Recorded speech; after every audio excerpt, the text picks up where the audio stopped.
odayaal dhaqameedka ah iyo qaybaha kala duwan ee bulshada magaalada Xiingalool ayaa waxa ay si aad u soo dhaweeyeen kulan la doonayo in lagu qabto bisha Juun ee soo socota magaalada Xiingalool. warkan waxa eegaya Maxamed Saalax oo ka soo diray magaalada Xiingalool. ismada cuqaasha waxgaradka iyo qaybaha kala duwan ee bulshada ku dhaqan magaalada Xiingalool ee gobolka Sanaag ayaa si weyn u soo dhaweeyay shirweyne uu dhawaantan iclaamiyay suldaanka guud ee beelaha Warsangeli Suldaan Saciid Cabdisalaan kaasi oo bisha Juun ee fowda inuu ku soo haysa lagu qaban doono magaalada Xiingalool. Xaaji Imaan Warsame iyo Jaamac Salaad oo kamid ahaa odayaashii shirka ka qayb galay ayaa soo dhaweeyay kulankaasi waxayna hoosta ka xariiqeen inuu yahay mid siyaasad ka madax banaan. shirka laga wada hadlay oo waayeelka Xiingalool joogay iyo waftigii soconaya hawsha la isla falanqeeyay waxa lagu heshiiyay in shirka Xiingalool lagu qabto waayeelka Xiingalool joogaana wuu aqbalay waana hadii la soo dhaweeyay waftiguna isaga sida uu meeba la soconayeen shirka waxa lagu heshiiyay in lagu qabto Xiingalool dad meel kuma dhamaado ra'yiguna waa kala bedbedelaan karaa laakiin waxa shirka arinta go'aankeeda noqday in reer Xiingalool ay casumaan shirka Warsangeli isagoo oo aan wax ujeeda aan lahayn wax siyaasad aan lahayn uu yahay shir dhaqan turxaan bixineed wada tashi horumar iyo hadii la baleeyahay aaya ka talineed shirka waa la aqbalay Xiingalool way aqbashay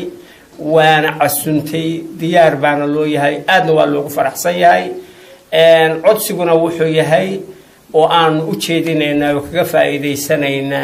Warsangeli inaanu daldalool ka eegin shirkaas mid maqan iyo mid joogaaba inuu isugu yimaado aayihiisana kaga tashado wixii uu saluugayana iskaga saaro wixii dani ugu jirtana uu ku qabsado Xiingalool waftigii noogu yimi markii uu noo waramay oo fariintii ay ka sideen guurtidii iyo gudoonkii Warsangeli ee magaalada madaxda baran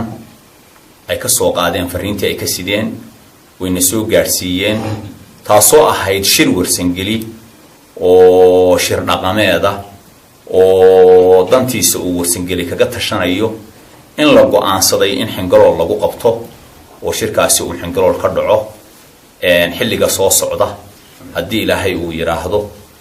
hadii ay hadalkaasi uu na soo gaaray waftiga ay na soo gaarsiiyeen hadaan nahay guurtida iyo waxgaradka Xiingalool waanu ka aqbalnay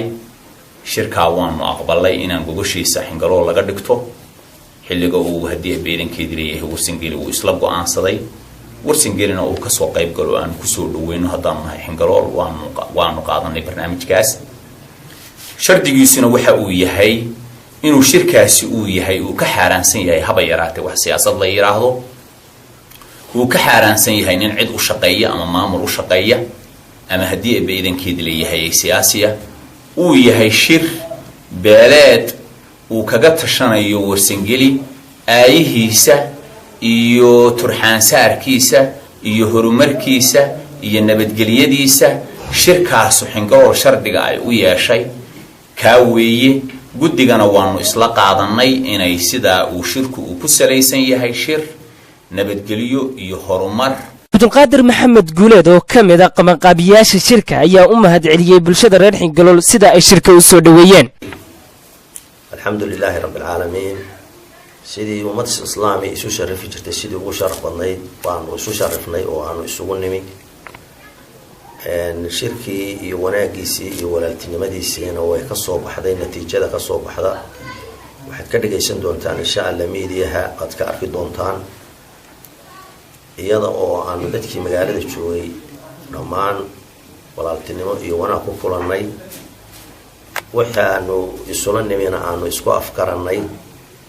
ilaahayna waxaanu ka baryaynaa sidii aanu u sidnay baanu ugu wareejinay